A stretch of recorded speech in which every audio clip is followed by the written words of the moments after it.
Good evening, adventurers. We're bringing you a clip from an event that I was a part of recently called BlahBlahBlah Motorcycles. It's run by one of our new friends named Season. They go from town to town and collect a few motorcyclists to tell a few of their stories. This video I'm bringing you now is just a clip of my portion of the event.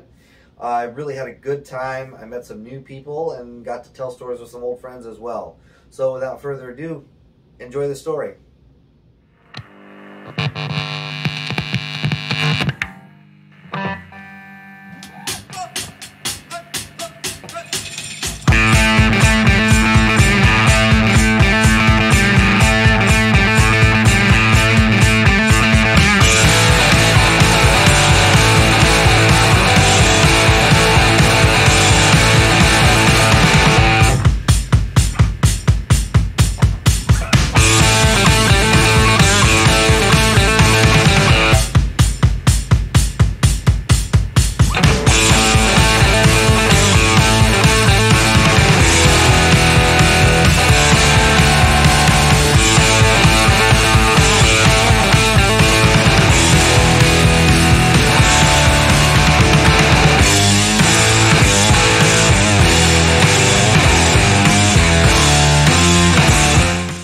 Just because, and I say sneak my way, but again, it's this community of motorcyclists. They want to support you. They want to see you out here doing kick-ass adventures. Because how many people just sit at desks and have these boring shit lives, and when they see us out here living our lives, leading our dreams, doing what we want to do, they want to taste that freedom too, even if it's just by helping you. So, that's my story, everybody. This is Jackie Van Ham, always talking motorcycles. Thank you so much for the chance to share this story with you, everybody. Somebody asked me earlier if they saved the best for last. Abso-fucking-lutely, because Richie's right after me. Should you just do it? Yeah. Should you just do it? All right, all right, Richie. You know, the community of motorcycles. I remember. I think it was one winter we decided to do like video documentaries at Barrett Bar. We had the big screen and we did a thing. And I remember distinctly the first one we did was Richie, because Richie's a badass. He's I don't know what branch you're... National Guard. National Guard, okay. But he's a badass. He's resourceful. Like if you got a problem, you call Richie and be like, Richie, I got a problem. What do you got? Okay, try this, do this, put all your change in your left pocket, shake this, move this, touch your carburetor this way. Don't tell anybody. And don't make eye contact, but it'll be fine. Do it this way. But the man rode from Louisville to Alaska on a tiny little bike. He did it by himself. There's videos of him like camping and doing the cot thing and just weird, like sleeping wherever. But he went all the way to Alaska and turned around and came all the way back to Louisville, and we did a whole presentation about it. And I hope I didn't steal your story, but Richie, get your ass out there. Come on, Richie. King Rich, Captain Kickdown. All right, come on. The Alaskan Scrambler. Welcome to Blah Blah Blah. None of you would be here without Season. Robbing for me, my name's Richie. I run a YouTube channel here in Louisville called ADV Dual Sport. Whole point of the channel is to get people out on bikes doing dumb shit. It's a bonus. We get to film it and then show you guys. So he did steal my story. We are going to tell a few of my favorite bits of that story. Sorry. When it started way back, maybe about a year before I left. My dad and I were down in North Carolina. We were retrieving a CB750. And we had brought the truck just in case it didn't run. It had been on loan to a brother-in-law, some hick down there, I don't care. All I was there for was the bike. Well, we showed up, tinkered a little bit, got it running. I said, cool. Screw the truck. It's midsummer, we're driving this booger back. Hop on, and as I'm going through the Smokies, the sun is just starting to get behind the mountains. A rainstorm had come through, and it soaked me. I was like, man, this is still pretty tight. I'm full squid. T-shirts and sneakers, as you see it here, man. Helmet, almost barely out of necessity. So as I'm hitting rain, we come up to a tunnel. And just before I hit the tunnel, Arlo Guthrie's motorcycle song comes on. I don't want a pickle, I just want to ride my motorcycle. We come out on the other side of the mountain where the sun hasn't set yet, and there's beams just shooting through the trees. Arlo's singing, playing his guitar, and at that moment I remembered, like, I always wanted to go back to Alaska, and I was like, this is how I have to do it, because you could smell the trees, you could feel that wind. You were in as much of that environment as you could be without walking, because screw that shit, man. I'm done walking anyway. So I decided I'm going back. This is the time, and this is how I'm going to do it. So I gave myself 1 year. I said, 1 year from now, I will go to Alaska whether I'm ready or not. Set the deadline. Just start. If you don't do that, you're going to, remember wins, or you're going to maybe Sundays. Just go. Set the date and just go. You don't need money like Jackie's saying. You can go with what's in your pocket. Someone's going to be there to save your ass. So that was what I refer to as the CB750 Epiphany. Now, this one trip is enough to write an entire odyssey of story, and we don't have that kind of time. So we're going to start with fast forwarding into Canada. I've already crossed the continental U.S. There's nothing in the plains we're talking about anyway. I'm sorry. No, I'm sorry. There's nothing out there, man. Just blow through it. Hit the highway and rim. It's all corn. It's all corn. It's just corn, man. Fucking dirt. I've already crossed the border. I've spent all day driving, and I'm having such a time of my life that I don't even realize how far I've driven. I've blown past my first stop for the trip in Canada, and I had hit 800 miles, and it's getting to be like 11 p.m. I said, oh shit, I better slow down and stop somewhere. And just as I thought that, sun goes down, immediate rainstorm. Just the Andrea Gale thing blew up that thing. I was ready to go down. I couldn't see anything. My visor was toast. I was looking for a town called Cinema, and they were like, oh, free camping. I was like, cool, that's right my speed. I was already I was broke 800 miles back.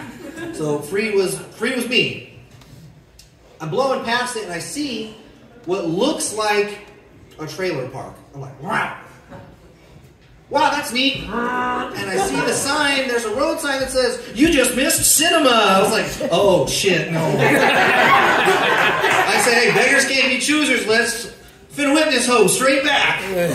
Pull it around, and I pull in as fast as I can, and it is pouring and lightning and wind. And I said, I'm done with this. 800 miles, my back hurts, my feelings are hurt, I'm getting wet. I sat at my hammock the whole time, and the whole trip was hammocks and paper maps, man. Like, no creature comforts. I spent, I think, one night in a hotel that somebody else paid for me. So I set up my hammock. I get all my gear in my hammock with me because I got the tarp out. And all night I can feel that all night the hammock is at a 45-degree angle. Just I didn't care. I slept like a baby. It didn't matter. So I pass out. And the next thing I remember, I wake up, my eyes open slowly, and it's like Disney Bambi. Whoa, what is this? The sun is out. There's dew everywhere. Like flowers springing up. Gigantic bees just buzzing around. Like, oh man, this is beautiful. It smells so good. Like the very clean, fresh nature. And then as I roll out of the hammock, I look under the tarp and there's this small short grass field with this. She might have been 2 or 3 inches taller than me. Not hard to do. She's running through the field, and she's got this perfectly straight, blonde, almost white hair. She's wearing black, lacy underwear. I am 800 miles north of nowhere, and she's just skipping through the field. And I was like, oh shit, I've died. The storm got me. I was a bear burrito in that hammock. It was over. That was not the case. It turns out that it was a Swedish couple that had been bicycling from Vancouver and were headed to Alaska as well. So we introduced each other, and Edvin, the younger man, he said, hey, we looked at the weather, it's going to rain. Why don't we hang out, share food, and share stories? I was like, absolutely, perfect. Love this. I definitely want to hang out with your cute, scantily clad Scandinavian girlfriend. Stories weren't the only thing I was hoping to share. So we sat down for about 5 hours of the most intense game of Yahtzee I've ever seen in my life. They're making me crepes. I'm like, I like this. I can do this. Let's just stay in cinema. This is how you end up in cinema.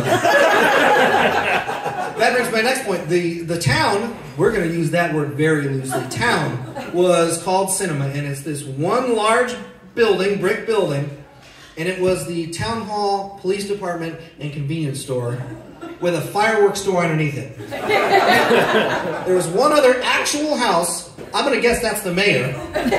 And then a couple trailers just in the horizon. Not much going on there. I said, wow, we could run this place.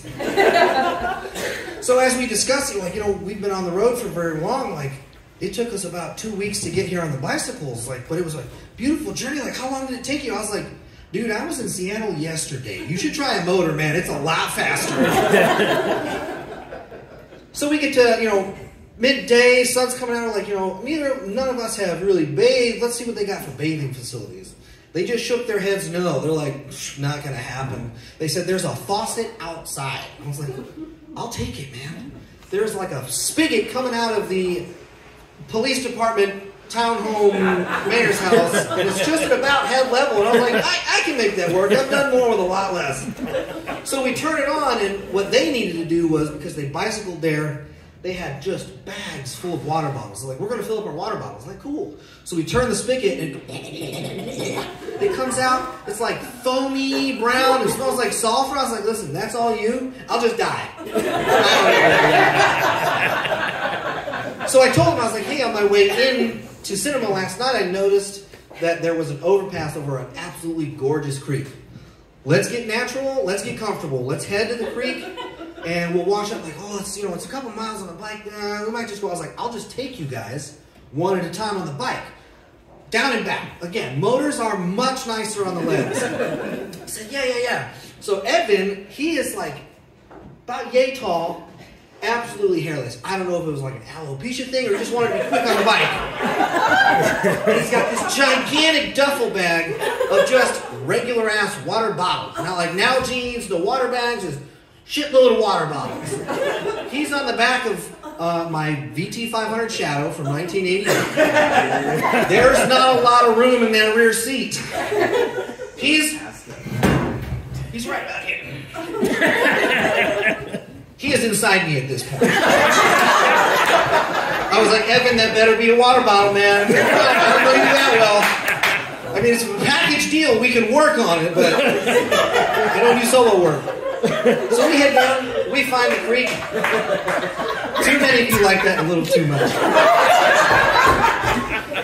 We find the creek, and it's this gorgeous, you know, it's like the spring you see in Irish Spring soap. It's that spring. I was like, it's right there. It's kind of soapy already.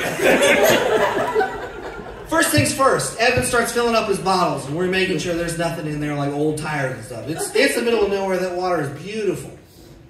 Fill up all the water bottles, throw them in the bag. And then we hop in for the most brisk, quick scrub down I've ever seen in life. It was like straight up glacial water, the Bobby Boucher special.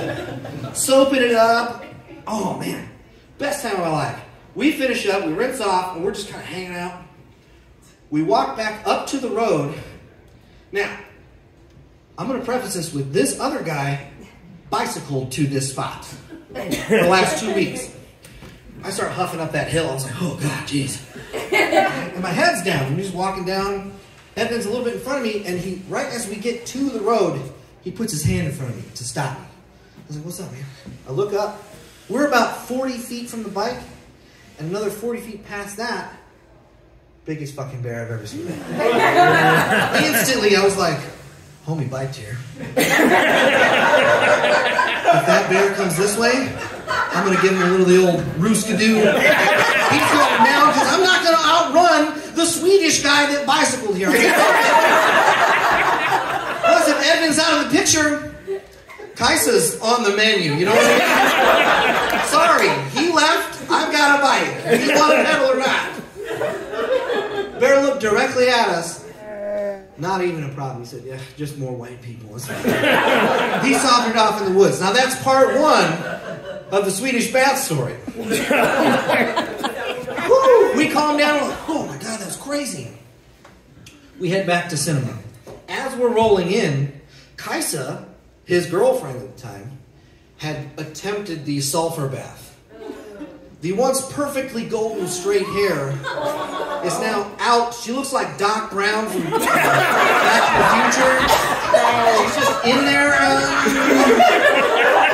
And I was like, ooh, that's not a good look. Back to the morning shot, because this is, ooh. She throws on a hoodie real quick, hops on the back of the bike. Take her down to the stream. And I promise you, this is the most self-control I've ever expressed in my life. Letting that gorgeous Swedish girl go down to that river. I was like, stay on the bike, man. Stay on the bike, you're cooler than that. And nobody would know, but I'm cooler than that. Like, it's fine, just stay on the bike. So she goes down to the bike, and I just kick back. I have a nice tall sissy bar for all the luggage, and I kick back, my feet are up, and I instantly, boom, fall asleep. What about the last part of the story made it okay to fall asleep there? There's a 10-foot fucking bear in the woods! I put my headphones in and couldn't hear anything, so I just zoned out. Kaisa comes up the bank after doing what I can only imagine is the most beautiful thing you could see on the planet. Says something to me, realizes that, and I have this on camera. I'd left my camera facing me, just on, and it recorded me. I fall asleep, and she walks up behind me, and the audio, there's no audio. You just see her tap me on the head. Literally shit a brick. I thought I was being fucking grabbed. I had not been eaten. I was once again greeted by an again gorgeous Swedish Kaisa. So we go back, we tell all the stories, we had a good time. That's one of my favorite stories ever. I still correspond with them every now and then on Facebook. Some of my favorite, it was the first time I busted out my actual film camera for that, and it's just us at a picnic table in cinema playing Yahtzee. Now, we're gonna jump ahead a couple more days, because again, we do not have time for the whole shebang. I was trying to get back into Alaska to make it in time for July 4th. That was some of the... Oh, God. Up until then, I had been a highway princess, man. Just cruising USA, no problem. We get up into the upper bit of BC and into Yukon. There's no fucking road up there, dude. I was about the wisest I'd ever been, and I put on dual sport tires on my Shadow. It was lightly modified to handle off-road, and what a payoff. I mean, there's 8-foot dips in there, and there's logging trucks just ripping by, and I'm like, I feel not great about this. Never having ridden off-road before. Nothing, ever. I finally make it, and as soon as you cross into the Alaskan border, boom! Perfectly glassed, absolutely brand new pavement.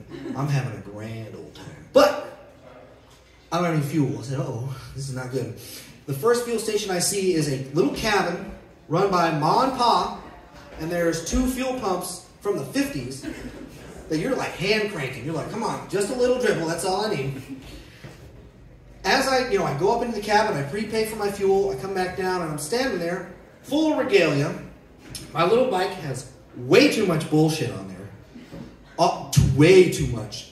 And I'm sitting there, and then this, let's say mid-90s extended cab, extended bed, Chevy Silverado, half rusted out, rolls into the parking lot, and out step 4 of these northern natives. They're 8 foot tall, long black hair. They've been doing some type of construction or build in the woods because they've got axles and chainsaws in the back, and the truck's full of mud. I was like, holy shit, these guys are doing the thing out here. And I'm just watching them. I'm zoned out. I've still got, the highway buzz and things. Everything's tingling afterwards. So I'm just zoned out. I'm not even there. And one of them, the biggest, tallest one, he's taking like 8-foot strides to get into the cabin. I got millipede legs, man. He sees me, beelines for me. I was like, oh shit. I was like, I don't know, man. I don't know what's going on here. He walks up, he goes, hey, brother, is this your pony? I said, oh, shit. He called it a pony. I was like, this is the guy from Free Willy. He's the guy. I said, yeah, man, it's my little Shadow 500. He goes, oh, did you ride the same pony the whole way? I said, yeah, I'm from Kentucky. It's not a very big bike, but it's done the trip really well. He literally takes a mythic stance, just like this. He goes, the clap of thunder is no test of hearing, and the flash of lightning is no test of sight. In other words, if you can't ride with the big dogs, stay the fuck home. Welcome. He goes, welcome to Alaska, brother. And I was like, what's the fucking camera? What's the fucking camera?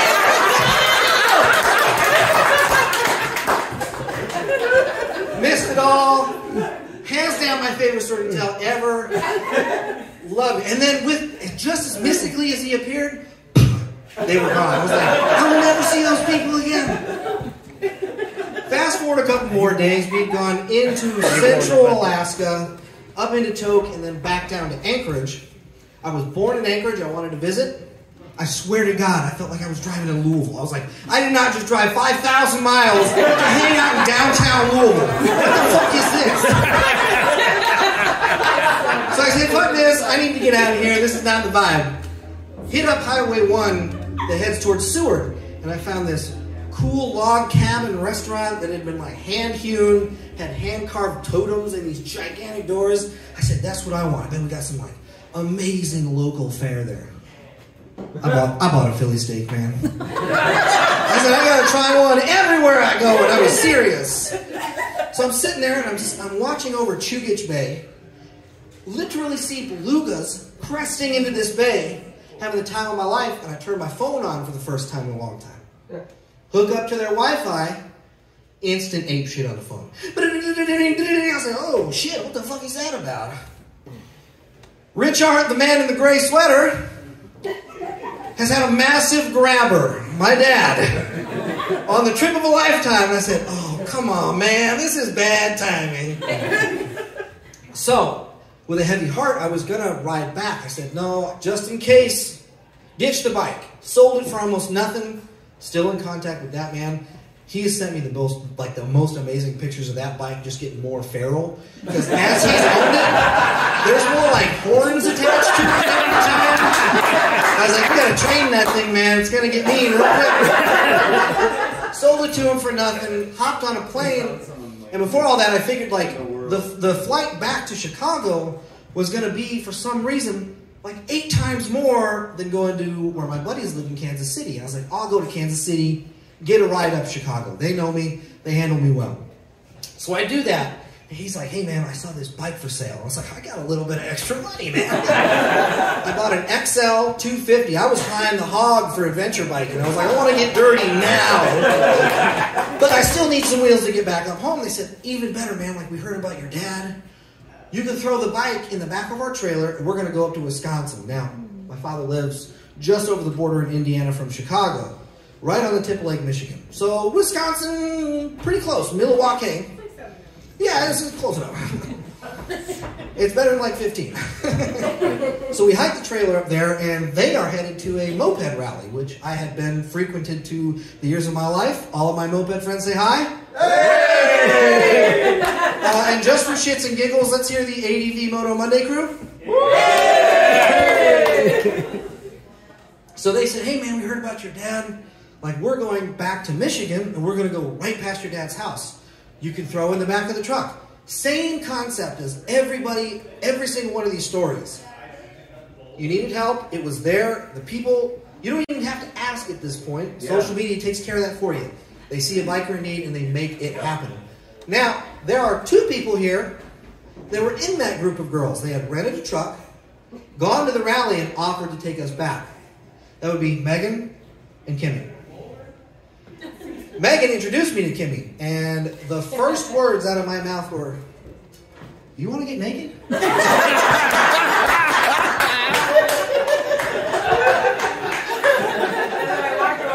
Yeah, and then she said, no, and then I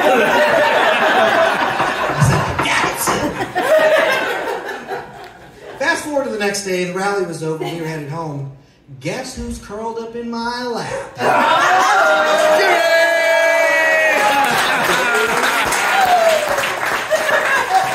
So we fast forward, they drop me off at the house. Dad's fine. He looks like he had already died. Spoiler alert, he's still here, he's still gone.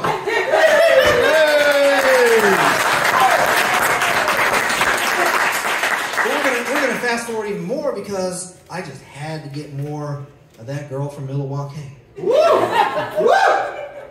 Spent the next year riding my NX 250 from Louisville to Detroit every other weekend through storms. I was like, I'm bringing her home, I'm bringing her home, I'm bringing her. And finally, after what? It's been 2015, so it's 2023 now? Yeah. 8 years. We got married in Alaska. Last year.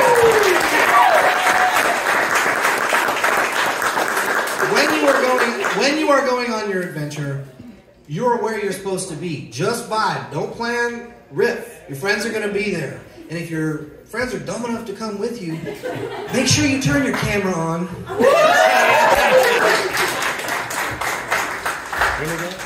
we gotta go. Okay, we're gonna end there. Go ride your motorcycles. That's all I'm gonna say. Have a good evening. Thanks for coming to Blah Blah Blah. And thank every one of you for showing up.